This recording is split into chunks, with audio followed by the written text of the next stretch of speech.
Hello, Fieldswell family. I am so excited for today's episode where we're going to talk all about how to drink less and live more. I'd like to introduce our guest, Casey McGuire Davidson. Casey is a life and sobriety coach and the host of the Top 100 Mental Health Podcast, the Hello Someday podcast for sober, curious women. Casey is passionate about helping busy women stop drinking and create lives they love without alcohol.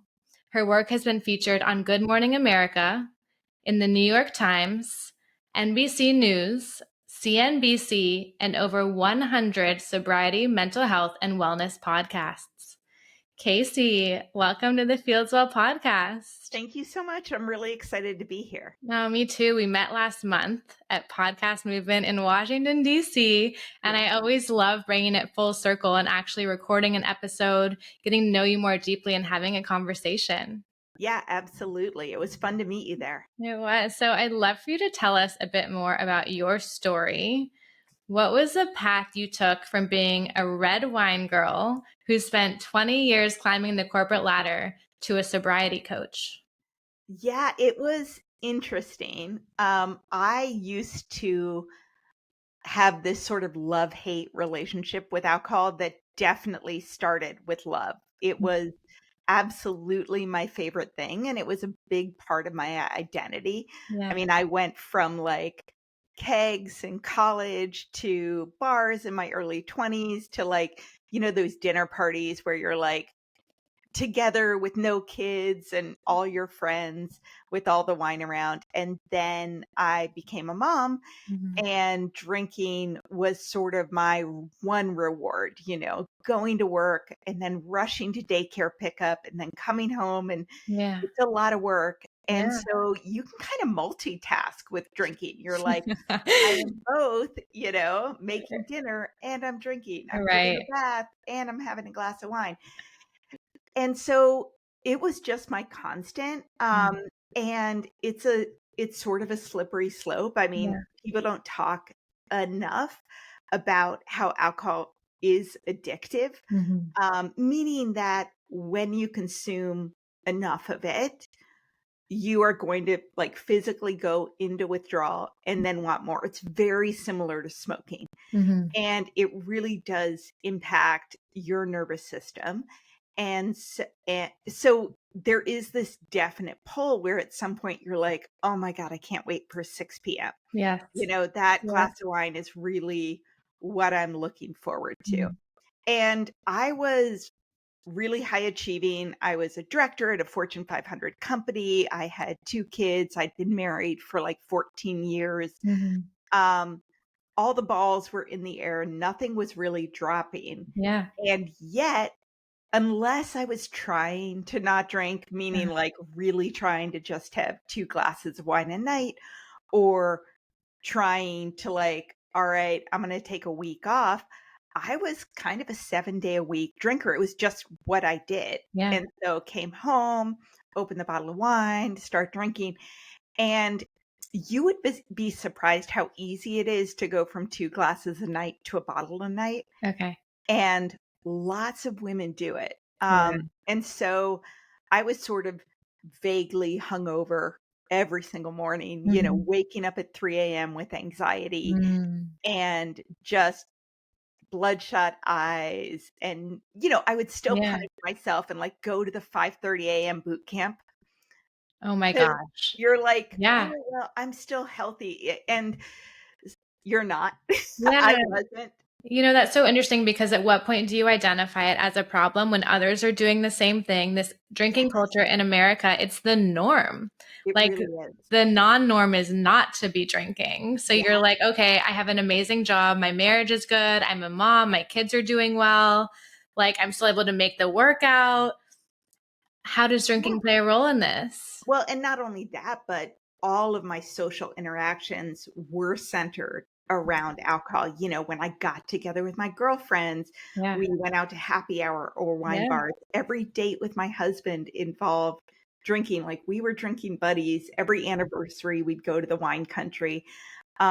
office happy hours, office business trips. I mean, getting together with my girlfriends, even when our kids were toddlers, we Yeah. all drank, right? And Right. so it is really hard to imagine your life without alcohol. I Mhm. didn't know a single person who didn't drink Mhm. and told me that life was way better on the other side. Yeah. And so I spent many years worried about my drinking, Okay. knowing I was drinking too much, Yeah. trying to moderate it, and then saying, screw it. It's Mhm. not a big deal. I'm being too extreme. Everyone I know drinks. Yeah. And a lot of my like attempts to stop drinking Mhm. were tied to diet culture. And I'm, doing all the work to get away from it. But it was the idea of I'm going to take some time off drinking. I'm going to eat healthy. I'm going to run every day. Mhm. It was very much centered around the calories rather than how it was impacting my sleep and Yes. my priorities and Yeah. how I spent my time. The sleep for me is huge. And I notice more than anything, even just one drink will impact my sleep. And sleep has been the biggest predictor of my productivity the next day. Yeah. So drinking less has been huge for my sleep and my ability to show up. I'm curious for you, was there a defining moment that led you to start to question your drinking habits, or was it kind of like a long, drawn out process? Yeah. Well, the first thing I want to mention is I love that you said sleep. Can I throw out some crazy facts? Please. Okay. So if you have less than one drink for women, which I don't know anyone who does that, it reduces the quality of your sleep by 9%. If you have a single drink, Mm. it reduces your sleep quality by 24%. And if you have more than one drink for women, it reduces it by 39%. And that to me was like shocking, It's you know? staggering. Yeah. So imagine what a bottle of wine does. I don't think Right. I A whole slept well bottle for a in woman is a lot. I Yeah. know. And the other thing that's interesting is a bottle of wine, which let's be fair, I was drinking every night when I wasn't trying not to. And at some point it's like, oh, that's normal. It is Right. not. Right. But it's the equivalent of smoking 10 cigarettes in terms of cancer risk. Wow. Yeah. And it's just kind of amazing that we are only now starting to talk Mhm. about that alcohol isn't either innocuous or healthy. Like there was the old thing, like red wine's good for your heart. Um, Yeah. so when did I start worrying about alcohol? I mean, I think even in college, I was a binge drinker. I actually played rugby, women's rugby, and I played for 4 years, and Yeah. it was a huge drinking culture. Like the goal was almost to get blackout drunk. Um, and then in my early 20s, I would definitely have those nights out Mhm. where I would be sick the next day, and Mhm. my mother would be like, maybe you need to reevaluate your relationship with alcohol. And I thought that was like a hysterical punchline, Right. to tell my friends. It was really after my son was born, Mm. and he was maybe a year old. Okay. And it is really hard to parent with a hangover. I Yes, mean, I'm it's sure. just brutal. And it also I didn't before when I was drinking, I had so many other things going on in my life, right? I worked, I had girlfriends, I went to Pilates, I went to the gym, I had guitar lessons. Like, there was a much more balance. I mean, I kind of drank at a lot of those things, but not during my workouts, Pilates, Right. guitar. Right.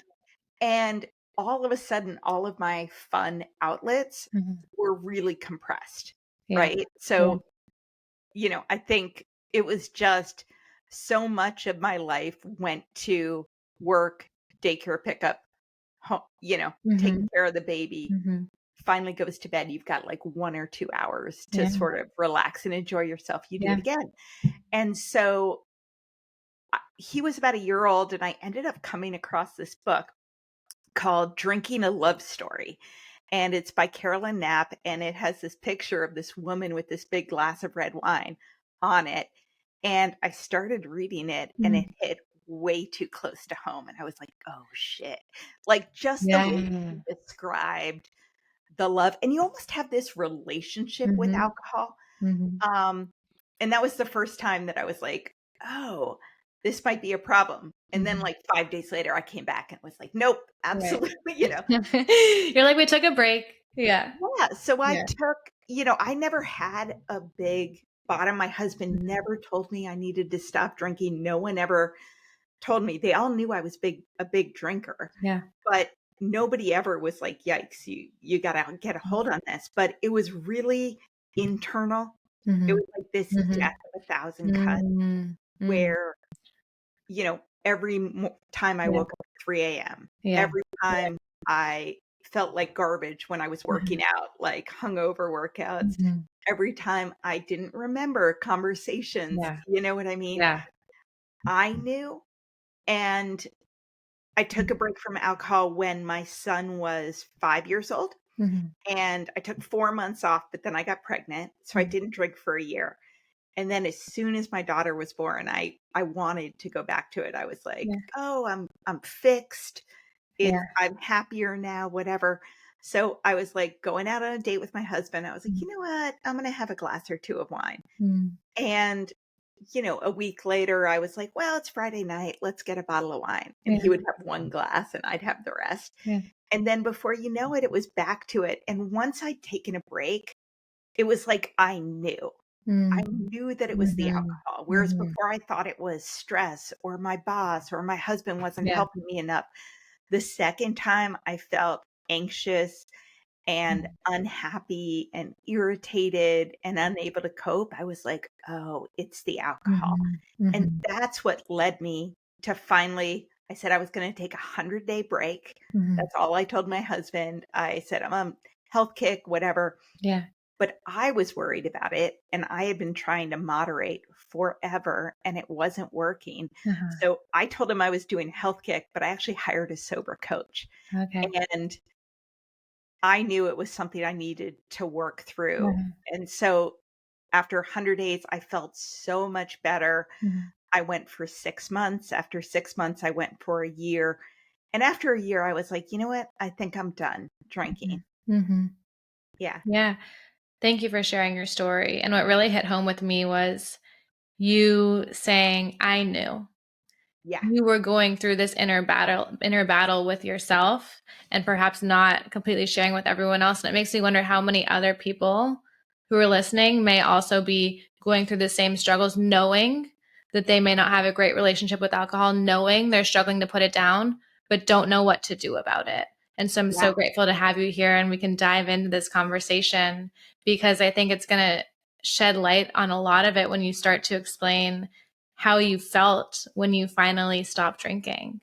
Yeah, and so, the biggest growth in drinkers, it's actually high income, highest status jobs, midlife women who have sort of been sold that idea that drinking is part of a luxury lifestyle to Mhm. have a good time, to reduce stress. Mhm. Those women are the biggest binge drinkers.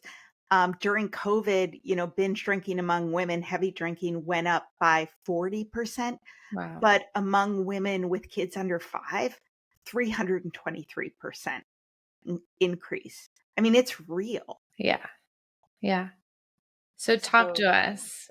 How did quitting alcohol impact your personal and professional life? yeah. You're director of a Fortune 500 company, you were a working mom. Tell us about some of the changes you noticed. Yeah, I mean, I think the hardest part in envisioning stopping drinking, I always recommend, like, do 100 days first. Mhm. Like, if you tell yourself you're Yeah. never gonna drink again, you won't ever get started, Yeah. and you need to get farther away from it to Mhm. realize what you're talking about, like, the way it impacted every piece of my life. Mhm. And what stops a lot of people is the fears. And I had fears, which is ridiculous, that it would actually hurt me professionally to stop drinking. Like, I was like, oh, I was totally getting tipsy at happy hour, but I Yeah. was like, oh my God, if I stop drinking, they're going to think I have a problem with alcohol. Yeah. And, I'll never bond with people at the business dinners Mhm. or when I go to New York for work. Like, everybody goes out to happy hour, and that's where you get to know the people in the office. And I was worried that I would not get promoted when I stopped drinking. I mean, all of these fears I had. Mhm. I didn't know how I would connect with my husband. You know, it Right. was such a big part of our life. Yeah. Um, it was very odd. And so I hired a sober coach who actually lived in Paris, and we just emailed every day, Aw. and we did, Zoom sessions like every 2 Yeah. weeks. I'd sit in my car at the office and like just talk with her. Mhm. But she really helped me do the block and tackling of changing my habits, Mhm. working through the things that really made me want to drink, which was typically work stress Mhm. and sometimes boredom. I was Mhm. incredibly busy, but Yeah. I like I said, I'd lost a lot of those hobbies. Right. And, Friday nights, even if you're on the couch and your kids are there, you Yeah. drink and suddenly it's more fun. Telling people, that was one of the biggest things that I struggled with, how to talk to people about not drinking. Mhm. I ended up leaning hard into the health challenge. Like, I'm not drinking for 100 days. Yeah. I want to see if I sleep better, if I have more energy, if I'm Mhm. less anxious. And a lot of people were like, I could never do that. Yeah. But otherwise, they immediately dive into like their Peloton challenge or whatever. Um, I asked my husband after 30 days if he noticed anything different. Yeah. And what he told me was that our household was a lot more peaceful. Mm. Like, it wasn't as up and down in terms of like, this thing irritated me at Right. work and I get all riled up about it. Yeah. And therefore, oh my God, I need a glass of wine. Yeah. Um, I was working out probably the same amount, but it Mhm. did so much more for my body and my anxiety and my Mhm. mind. Um, I was less stressed. And fun fact, alcohol actually spikes your stress hormones. It takes about a week for them to come down. I was a lot happier. Wow. Drinking actually suppresses your dopamine and your serotonin, which is sort of your happiness hormone and your mood regulation. Yeah. And so it spikes that, which means your body suppresses it, Yeah. which means that you literally are more stressed out and less happy and in a worse mood Mhm. than you would be if you were not drinking. Yeah. But I'd been drinking for so long, I had maybe I took 4 days off, maybe I took 7, like, I had no comparison, so Right. I stopped drinking, and suddenly I was able to do my work without feeling like the next straw would break the camel's back. Mhm. I was sleeping through the night, my nervous system wasn't shot. I somehow lost, like, 40 pounds when I quit drinking. I was overweight, but I just was like, "Holy crap," Wow. I've been Wow. trying to do that for Yeah. years. Yeah.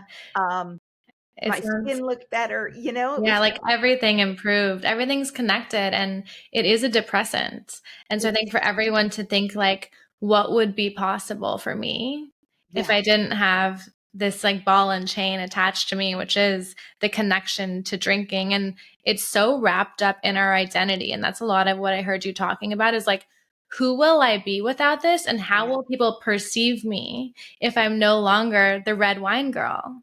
And it was almost a metaphor for who I was, right? I'd be like, "Oh, I'm Casey. I'm a marketing director. I'm married. I have kids. I'm a red wine girl. I love to travel." Like, it was like this signifier that somehow meant that even though I was 35, 39, 40, Yeah. and had 2 kids, like, I was still AKA fun. Right. And Yeah. you take that away, Uh-huh. and you're like, "Okay, so I'm a wife, a mom, and a director who likes to Mhm. travel." It I didn't know how to have fun Mhm. without drinking. Yeah.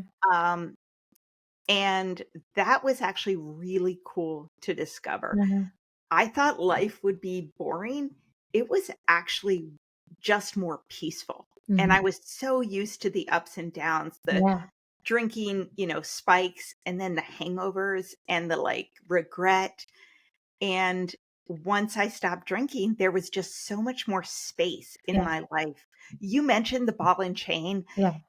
Like, it is incredible. I work specifically with, like, high achieving women. A lot Mhm. of them are working moms, and when they stop drinking, it's like they've had one hand tied behind their back the Mhm. entire time, Yeah. and suddenly they're just like, "Oh my god, I can do everything I'm doing without being strung so thin because I'm no longer, like, wasting 2 hours every night. I'm Mhm. no longer waking up at 3 Yeah. AM shot. I'm no longer, you know, operate like, the brain fog goes away too, and the stress is Mhm. down." So that was pretty amazing, and I was getting so much positive reinforcement because of the physical changes. Mhm. Like, Yeah. people saw that and were like, "What are you doing?" My boss was like, "I'm gonna stop drinking," and I Right? was laughing because I was like, she had no idea how much internal angst Yeah. I went through to do this and how much support I Yeah. needed to make this change, and she was just looking at me like, "That's it, I'm doing that too." Yeah, but it's so inspiring, and it's just choosing to take better care of yourself and to listen to what you need. Yeah, And so many of us now are part of this sober curious movement. And that doesn't always mean going cold turkey. It can just yeah. mean being a lot more mindful about your drinking habits and looking at the actual effects that it could be causing in your life.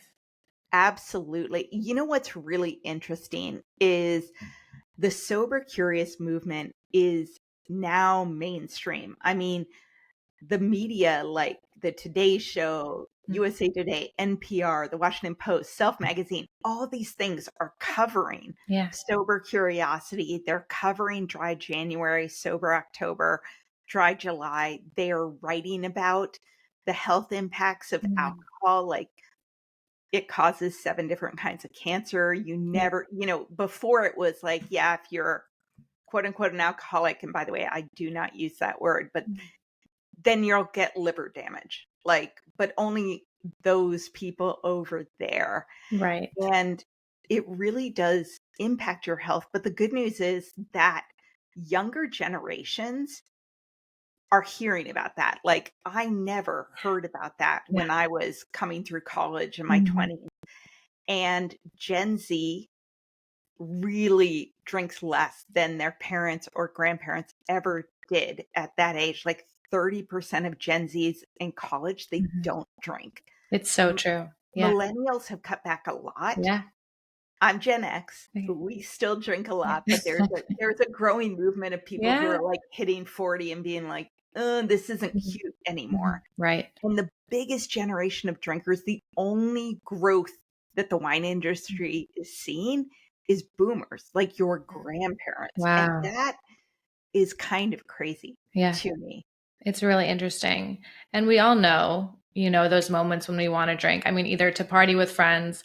However, it's often when we're stressed, it's used to numb. It makes the pain easier.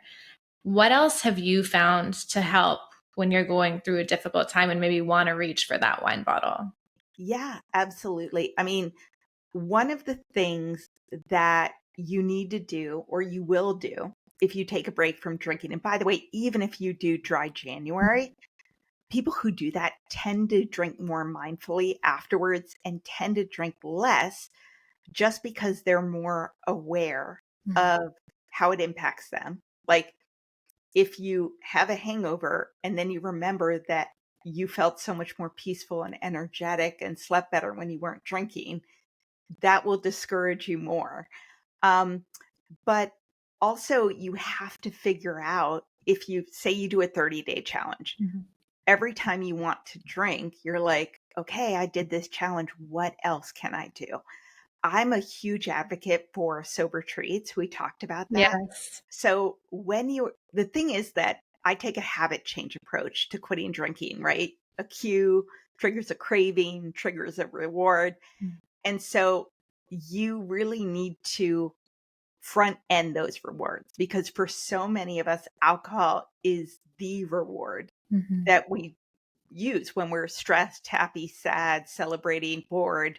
Yeah. And so instead, in the beginning, it's like plan a treat every single day. Mhm. And it could be a massage or a pedicure on Friday. It could be sushi takeout on Mm. Saturday. It could be a walk with a friend.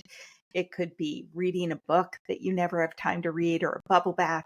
Mhm. But when you do it, you sort of say, like, this is my treat for Mhm. not drinking. Yeah. And that reminds you that there are so many things in life, physical and Mhm. experiences, um, that you can enjoy that aren't related to alcohol. Mhm. Um, you can also, like, buy cool stuff for yourself. Like, my first month not drinking, Mhm. I saved $550. Um, Wow. Yeah. Alcohol is expensive. it's You go expensive. out and have a drink, you're what, $20 for a margarita? Yeah. Yeah. And the other thing is, like, identifying. So if drinking is not on the table, you talked about coping mechanisms. So the first thing I always ask my clients if they want to drink, first thing is, are you hungry? Have you eaten? Because that low blood sugar thing is real and hunger is a huge trigger. But then after that, I ask, like, why do you want to drink? Mhm. And it might be resentful, irritation, overwhelmed, bored, whatever it is. Once you know what it is, you can solve for that. Mhm. Like, so you're resentful. Okay, Mhm. sounds like a boundary needs to be put down. What are you resentful about? We need to have a Yeah. conversation, or you need to, okay, you're overwhelmed. We Mhm. can solve for that, right? Mhm. You need more help. You Mhm. need to take things off your plate and Yeah. lower the bar. You need to talk to your boss and see if a deadline can be moved out. Mhm. Same with boredom, same with loneliness. Yeah. Yeah, And by looking at it that way, as alcohol is the band-aid for a deeper root issue, that if you are to address the issue, you're going to stop feeling like you actually need to reach for that drink.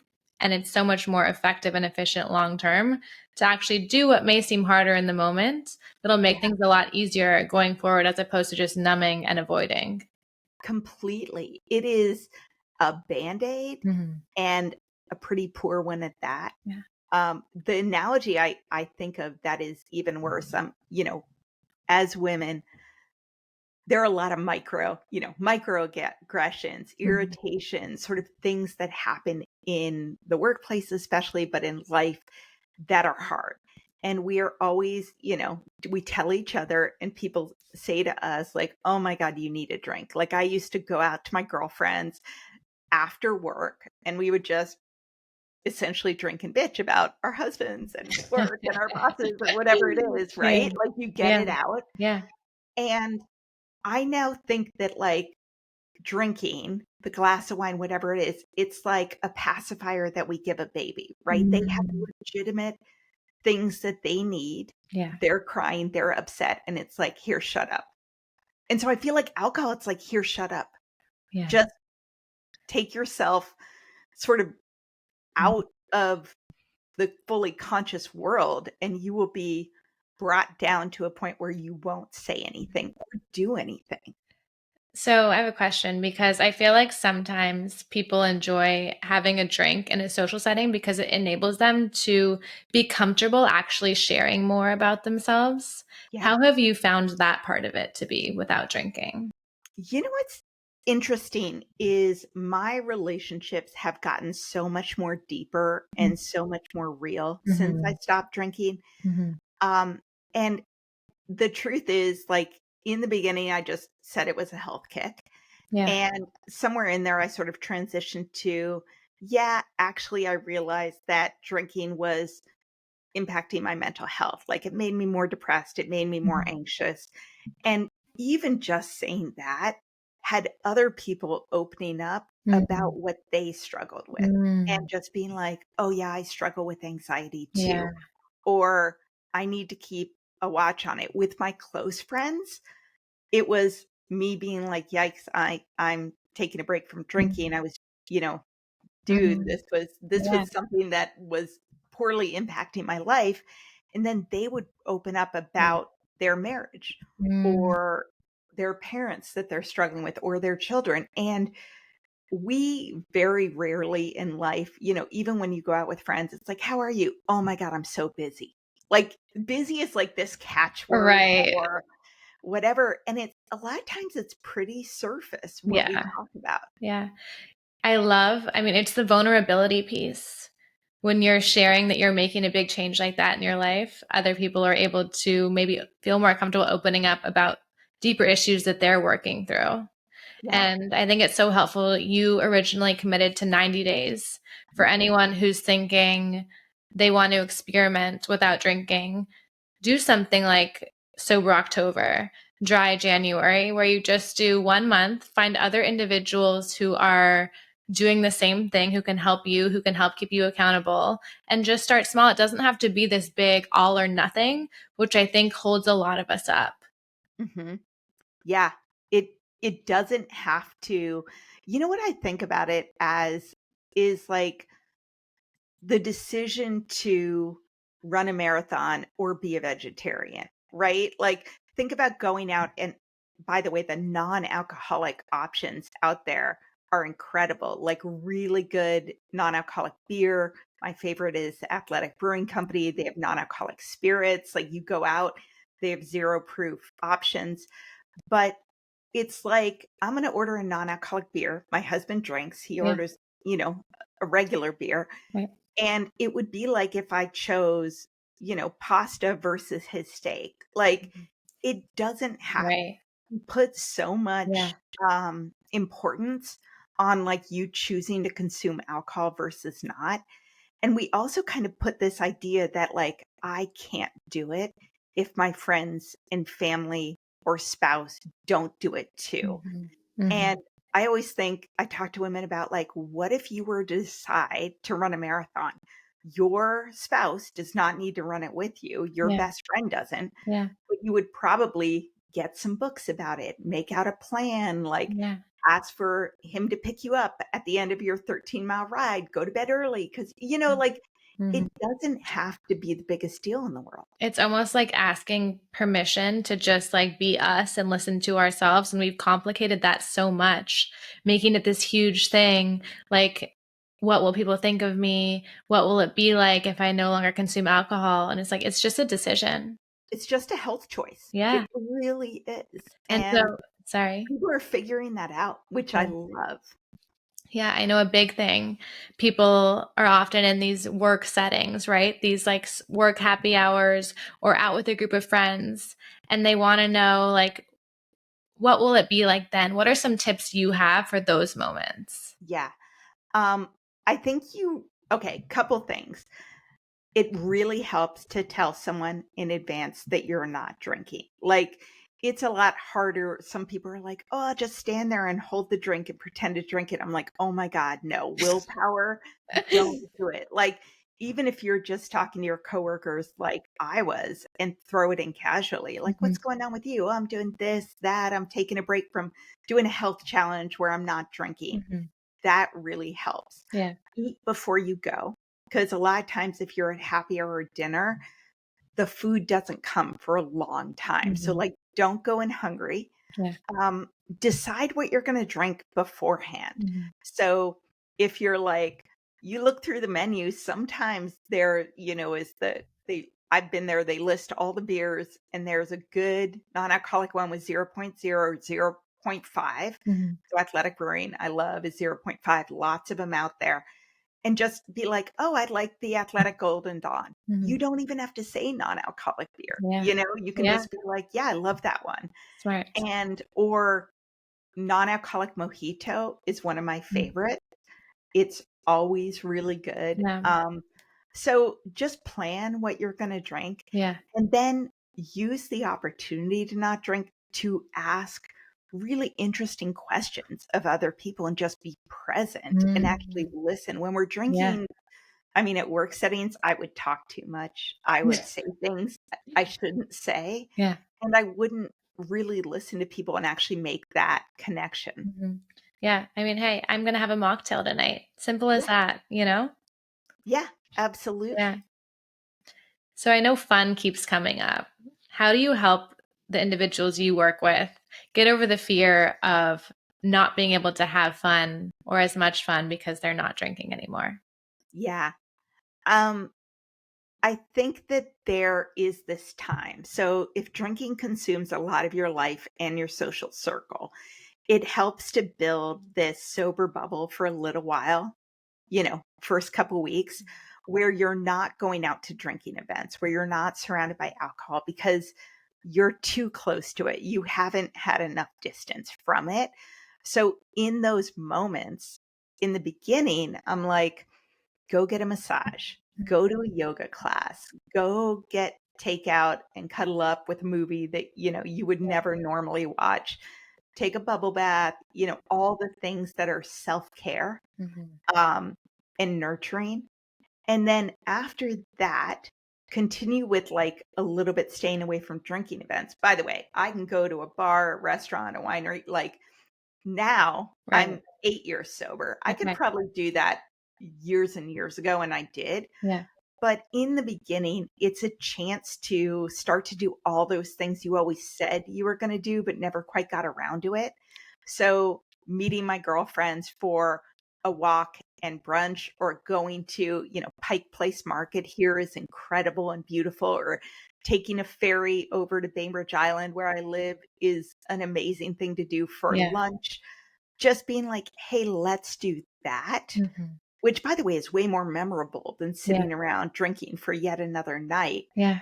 But you shift those boozy nights to Mhm. like gorgeous mornings and more adventures. I Mhm. went to a mindful triathlon when I was in early sobriety, where you ran a 5K, then there was yoga, meditation, and a dance party. And it was like hundreds of people, and they painted I got such a natural Wow. high. I So was just cool. like, this is the best thing ever. So cool. You're seeing a lot more wellness events going on around the world. So I think be intentional about where and how you're spending your time, because I think people will find when they drink less, they'll have more time to actually be mindful and do more activities. Yeah, and it's just like I took up guitar, which I hadn't played in years. I told you I had stopped that when my last lesson was literally the week before I gave birth to my son. I was huge pregnant and Uh, taking guitar lessons. When I finally stopped drinking, my guitar had sat there. I yeah. occasionally picked it up. Yeah. I started weekly lessons again, Wow. and it brought me so much joy. Mhm. You sort of pick up these things that, you're always like, oh, I should do this, or I want to go hiking. And so One like day. you actually Yeah. go hiking. Yeah. It's amazing. Yeah. So I'm curious, are there still, I know it's congratulations on 8 years. Oh, thanks. Are there still hard moments for you? Not really, No. because it's become part of my Yeah. identity. Yeah. It would be out of alignment for me to drink. There definitely were earlier.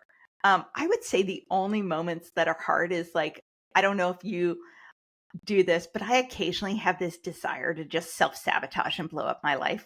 We Everyone. all do to an extent, don't we? Yeah, No one's perfect. so instead I like got a tattoo or whatever. Okay. But so I in the beginning, the way I flipped it was, say we were hosting a huge party, and we've been hosting it for years, and it was always a big drinking event. I would say to myself, "Oh my god, this is when I used to drink." It was like a signal that it wasn't happening again. Or I would go to a restaurant and see people sitting outside having a lovely glass of wine. And I was like, God, I used to love that. And you've got to play it forward and be like, yeah, but I would never have one glass of wine. I'd have two or three, Mhm. drive home, want to have more, wake Yeah. up with a hangover, miss my class in the morning. So Right. it sort of was like, yeah, Yeah. I love that. And it's not worth it to me Mhm. anymore. Mhm. The self-awareness piece is huge. Mhm. So for someone who wants to quit drinking and doesn't know where to start or is struggling to give up alcohol, what is your first piece of advice? Yeah. My first piece of advice is to set a goal that is not, I'm going to drink less, or I'm not going to drink during the week, Mhm. but to set a longer period of time. Mhm. So dry January is great. Mhm. I think it is way more powerful to go beyond that, because sometimes when you stop for 30 days, in the first 2 weeks, you're going through the worst part. You're not in the habit of not drinking. You're sort of uncomfortable. You don't know what to do on a Friday night. You're going through withdrawal, like I talked about. Like it is real. I think I had my first really good night of sleep in years on day 12, Okay. but you're sort of pushing yourself through the first 2 weeks. And then the second 2 weeks, you're almost counting down to drinking as your reward for not drinking. Like you're just like, oh my God, I can't wait. And Yeah. so if you set it for longer, 90, 100 days, Mhm. it's almost like taking a cross country flight Mhm. versus, hopper from New York to DC. If you're taking Mhm. a longer flight, you like download some books, you get a movie you want to Mhm. watch, you like get some snacks, you recline the seat, you sort of settle in to enjoy it. Mhm. Um, but I don't care if it's 30 days or longer, set a goal, tell everyone. Like that accountability piece Yes. is huge. Then I would say, if possible, get the alcohol out of your house because it is this visual to craving thing. Mhm. If you can't get all of it, I just got all the wine out of my house. My husband still drinks beer and has a cocktail, Yeah. even in the beginning. But wine, if it was there, it was like the elephant in the room. I just knew where it was at every moment. Mhm. So get it out of your house and replace it with like all the good stuff, Mhm. all the great non alcoholic drinks. Try them, see what you like. Mhm. The other thing I would say is don't combine it with a diet. Um, Trust me, you will get enough health benefits just by removing alcohol. But when you stop drinking, you will crave sugar, and it is not the end of the world. But it hits that same dopamine section as alcohol does. And also, like I said, hunger is a huge trigger. You want that sugar. Your dopamine is suppressed. So have the cookies, have the peanut M&Ms, Mhm. um, get yourself a protein snack at 4 Yeah. p.m. so you're not going into happy hour Mhm. time hungry. There's so many tips, but those Yeah. are some of the first Yeah. ones. Super helpful. Thank you. I know for me, in the evenings, if I'm having dinner and I'm home and I'm craving a wine or a glass of wine, what has been helpful is having, say, lime sparkling water in the fridge or apple juice or just something I can have in my hand instead that's not just plain water. 100%. Mhm. And, there are just fantastic, like bubbly rosé, non-alcoholic, or Prosecco that's non-alcoholic. Yeah. I love this brand Groovy. It's Okay. Gruvi. Yeah. They have single serving bottles. So good. Ooh. I was First going to time ask you, Yeah, don't they have non-alcoholic wine if you had a favorite? they do. I love Groovy. Okay. I love Shirley. They have a Mhm. sparkling brut that's really good. Um, I have not, as a red wine girl, I have not found a great red wine substitute, but I think that's actually okay. Right. Yeah. But you can get, non-alcoholic, like zero proof Yeah. gin, vodka. I mean, you Yeah. literally can find any sub. Because it is so wrapped in your identity and it becomes like a habit. So just to have something to put in place of that habit so it doesn't feel like things are so different for you as you adjust to it. And some of it is just that hand to mouth motion, which Mhm. is weird. Yeah. I didn't enjoy like sitting around with water when I used to be drinking alcohol. So I wanted something more sophisticated in my, Fair. you know, I didn't Yeah. want like the kids cup, but Right. you don't need to do that anymore. So I wanted to ask you books or podcast recommendations, but what I'd actually love for you to do is just tell us a little bit more about the Hello Someday podcast. Oh, you're so nice. So the Hello Someday podcast is for sober, curious women. And it is a coaching approach based on habit change to taking a break from alcohol or stopping completely. So it's really positive. It's empowering. You don't need to take on any labels. And I have, gosh, 250 episodes out there, but by subject. So you can go through, okay, your first 30 days alcohol free, or things you should know and do in your first week, getting through your first weekend. There are episodes on mindset, but I also interview people on the things that all women struggle with and that they drink over. So perfectionism, anxiety, dealing with your marriage, parenting. So you can kind of go through and pick out the different episodes. I have a lot of authors on, I have coaches, I have Mm. therapists, and be like, gosh, this is something that will help me navigate life in a positive way without drinking over it. Wow, what an incredible resource for our listeners. Thank you. So, Casey, as we begin to wrap up, is there anything you'd like to leave our audience with today? I would just say that if you are wanting to take a break from drinking, or if you're worried that you're drinking too much and trying to cut back, one, just try it. Just take a break because you will feel so much better. You just will. Mm. And it's pretty awesome. The other thing I would say is you don't have to label yourself. It doesn't have to define you. It can just be a health and lifestyle choice Mhm. that is positive. You will not be alone. There are, I think, 30% of drinking aged Americans participated in Dry January last year. It's a Yeah. huge movement. Mhm. So if you tell people, oh, I'm doing Dry January, they'll be like, oh my God, me too, or good Yeah. for you. Mhm. Right. And the last thing is, if you're actually worried about your drinking, which trust me, I was, you are really brave for taking a look at this. I Mm. mean, it is one of the most transformational choices you can make, Yeah. but get support. You will find Mhm. so many smart, incredible, Mm. successful, loving women Yeah. who also are like, oh, I got caught in this Yeah. and I too am Mhm. getting out. And it's actually really cool. Yeah. You're not alone. Day You're not by alone. day, day by day. Casey, thank you so much for coming on today. Where can our listeners find you?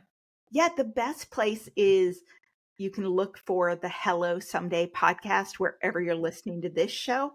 And if you go to hellosomedaycoaching.com, I have a completely free guide to your first 30 days alcohol free. And I also have an online program called the Sobriety Starter Kit with all of, it's got a membership and community and coaching and all that good stuff. Fantastic. Thank you. I'll link all of that in the show notes. I wish you the very best. And I just think this is such an important conversation. It's going to help countless who are looking for healthier, more fulfilling lives.